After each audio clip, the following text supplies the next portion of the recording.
Dear students, আমি আরিফিন রানি from scholars study abroad. আর কথা বলছি আজ জর্জিয়া স্টুডেন্ট ভিসা নিয়ে। রিসেন্টলি আমরা দেখছি যে বাংলাদেশি স্টুডেন্টদের অনেক বেশি বলা যাবে না, বাট ইমিগ্রেশন ডিপোর্ট হচ্ছে। শুধু বাংলাদেশি স্টুডেন্ট বলে কথা না, পাশাপাশি পাকিস্তান এবং অন্য অন্য দেশের স্টুডেন্টও ডিপোর্ট হচ্ছে। কিন্তু কেন হচ্ছে? এখন আমাদের দেশের স্টুডেন্টদের সংখ্যার ব্যাপার হচ্ছে যে আমরা অ্যাপ্লিকেশন করলে আগামীতে আমাদেরও ডিপোর্ট করবে কি না, যদি রিপোর্ট করে ফেলে সেক্ষেত্রে আমি আবার ফ্লাই করতে পারবো কি না, কিংবা আমার টিউশন ফি যেটা ডিপোজিট ছিল সেটা আমি রিফান্ড পাবো কি না। সো এই বিষয়গুলো হচ্ছে যে খুবই সিম্পল, যে আপনাকে মোটামুটি আপনি ভিসা পেলেন, ঠিক আছে, ভিসা ইন্টারভিউ নাই, ইউনিভার্সিটি কোনো ইস্যু নয় যেন এখন আপনি যে কোনো ইউনিভার্সিটি অ্যাপ্লিকেশন করলেই আপনি ভিসা হচ্ছে, অনেকটাই এমন। পাশাপাশি ভিসা ইন্টারভিউ না থাকার কারণে এখানে অনেক প্রোফাইলের ভিসা হয়ে যাচ্ছে, যেখানে অ্যাজ অ্যান ইন্টারন্যাশনাল স্টুডেন্ট আসলে ডিজার্ভ করে না ওই ভিসাগুলো পাওয়ার, বাট সেক্ষেত্রেও কিন্তু ভিসাগুলো হয়ে যাচ্ছে। এখন আপনি যখন ফ্লাই করবেন, ফ্লাই করার আগে আপনাকে মোটামুটি ভালোভাবে বুঝে নিতে হবে একটা ইন্টারন্যাশনাল এয়ারপোর্টের মিনিমাম ম্যানারিজমগুলো কী, সেখানকার ইমিগ্রেশন যে অফিসার আছে তাদের কথাগুলো শুনে আপনাকে রিপ্লাই দেওয়ার মতো অ্যাবিলিটি থাকতে হবে।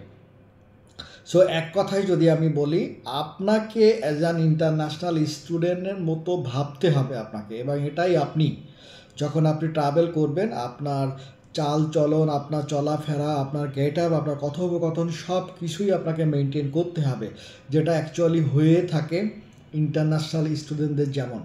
বাট আপনি যদি ভাবেন যে আমি বাংলাদেশি স্টুডেন্ট, আমি যাচ্ছি জর্জিয়াতে, আমি যাবো বাংলাদেশি স্টুডেন্ট হিসাবে, যেমনটা আমরা আমাদের লোকাল ইউনিভার্সিটিগুলোতে আমরা যেভাবে যাই, আসলে বিষয়টি এমন না। পাশাপাশি যদি আপনাকে রিপোর্ট করে দেয় তাহলে আপনি নেক্সট ফ্লাই করতে পারবেন কি না? হ্যাঁ, আপনি আবারও ফ্লাই করতে পারবেন, এবং টিউশন ফি ডিপোজিট থাকলে সেটাও রিফান্ড সম্ভব। কারণ রিসেন্টলি আপনারা জানবেন জর্জিয়া ন্যাশনাল ইউনিভার্সিটি সিইউ নামে আমরা যে ইউনিভার্সিটিকে জানি, তাদের একটা মেইল ছিল এমন যে তাদের এই বিষয়ে জানানো হলে তারা আমাকে যেভাবে রিপ্লাইটা দিল সেটা অনেক ক্ষেত্রে এমন যে রিপোর্ট হওয়ার সাথে রিফান্ডের কোনো সম্পর্ক নেই। যদি আপনি রিফান্ড করতে চান তাহলে আপনার ইমিএস পোর্টালে যে আপনার স্টুডেন্ট স্ট্যাটাসটা অ্যাক্টিভ থাকে সেটা আপনাকে ইনঅ্যাক্টিভ করতে হবে। সেটা আপনাকে ক্যান্সেল করতে হবে, দেন আপনি রিফান্ডের জন্য তখনই আপনি আবেদন করতে পারবেন। আর যদি আপনার ভিসা রিফিউজাল হয়ে যায় সেক্ষেত্রে রিজেকশন লেটার দিয়ে আপনি টিউশন ফির জন্য আপনি রিফান্ডের জন্য আবেদন করতে পারবেন। সো কথা হচ্ছে যে আপনাকে জানতে হবে যে মিনিমাম ম্যানারিজম, আপনাকে ভাবতে হবে আপনি একজন স্টুডেন্ট এবং আপনি স্টুডেন্ট ভিসাতেই যাচ্ছেন। সো ওই কনফিডেন্টটা আপনার থাকতে হবে। যতদিন ওই কনফিডেন্টটা নিজের মধ্যে না আসে আমি বলবো যে ফ্লাই না করাই উচিত। কারণ বাংলাদেশ থেকে যদি আমরা ভেবে থাকি কোনো দেশেরই ভিসার রেশিও কিন্তু ঠিক সেইভাবে নেই। হ্যাঁ, আমরা ভাবতে পারি নিউজিল্যান্ডের ভিসা হচ্ছে, অস্ট্রেলিয়ার ভিসা হচ্ছে, খুব ভালো। সো এই যে প্রোফাইলগুলো যারা অ্যাপ্লাই করবে এর বাইরেও যে অন অ্যাভারেজ যে প্রোফাইলগুলো থাকে আমাদের দেশে হিসাব করলে মোটামুটি এটা 60% মতো একটা প্রোফাইল স্টুডেন্ট থাকে। তাদের জন্য নন সেনজেন কান্ট্রিগুলোতে বলেন কিংবা আদার সেনজেন কান্ট্রিগুলোতে বলেন, লাইক হাঙ্গেরি, মাল্টা, ইভেন সাইপ্রাসের কথাও যদি বলি, অনেক ক্ষেত্রে কিন্তু ওই রেশিওগুলো আগের মতো নেই। সো ভিসা হচ্ছে জর্জিয়াতে এবং সেখানে খুব ভালো মতো ভিসা হচ্ছে। সো আমাদের এই সুযোগটাকে আমি মনে করি যে কাজে লাগানো উচিত। এবং পাশাপাশি আরও একটা ইনফরমেশন আপনাদেরকে আমি দিতে চাই যে আমরা অনেক ক্ষেত্রে ভেবে থাকি জর্জিয়াতে যে আমরা কি করব, আমাদের ডিগ্রিগুলো ইন্টারন্যাশনাল রিকগনাইজ হবে কি না, আমাদের ভবিষ্যতে আমরা কোনো প্রতিবন্ধকতার শিকার হব কি না। অ্যাকচুয়ালি 2005 সাল থেকে জর্জিয়া নিজেও একটা বলগনা প্রসেসের অংশ, এবং বলগনা প্রসেসের যে সকল কান্ট্রিগুলোর অংশ হিসাবে যারা কাজ করে এদের degree not only Europe, international world wide recognised.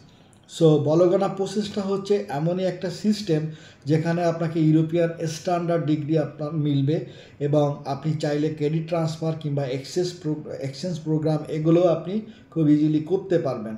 So জর্জিয়াও যেহেতু বলগনা প্রসেস ফলো করে, সো ডিগ্রি নিয়ে এখানে কোনো ইস্যু থাকছে না। এবং ওখানে যারা স্টুডেন্ট আসে আপনারা নিজেরা খেয়াল করে দেখবেন, যদি ফুড ডেলিভারি জবগুলো নিতে পারেন সেখানে মান্থলি খুব ভালো টাকা ইনকাম করা যায়। $700-800 মতো তারা ইনকাম করছে যারা রিসেন্টলি জর্জিয়াতে আসে। সো ফাইনালি কথা হচ্ছে যে যদি ডিসিশন নিয়েই থাকেন যে জর্জিয়া একটা ভালো ডেস্টিনেশন হতে পারে আপনার জন্য, তাহলে আপনি আজ থেকে ইংলিশ প্র্যাকটিসটা শুরু করে দেন, কারণ ওদের স্টাডি গ্যাপ নিয়ে কোনো ইস্যু নেই, লো সিজিপি দিয়েও অ্যাপ্লিকেশন করা যায়। সো এই সুযোগটা সবাই কাজে লাগাবেন, যাদের এই প্রোফাইল কিংবা এই সব সকল কান্ট্রিতে আপনারা ইন্টারেস্ট থাকেন।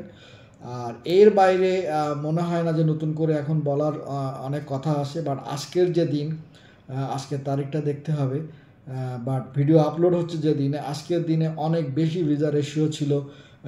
আই মিন জিআইইউ যে জর্জিয়া ইন্টারন্যাশনাল ইউনিভার্সিটি, তাদের ভিসা রেশিওগুলো চমৎকার ছিল, যেন অনেক ক্ষেত্রে আজকে ভিসা ডে ছিল অনেকটা। সো এর পাশাপাশি কোনো কোশ্চেন কিংবা কোনো কিছু জানার থাকলে কমেন্ট বক্সে কিংবা অফিসে চলে আসবেন। দেখা হচ্ছে আগামীতে নতুন কোনো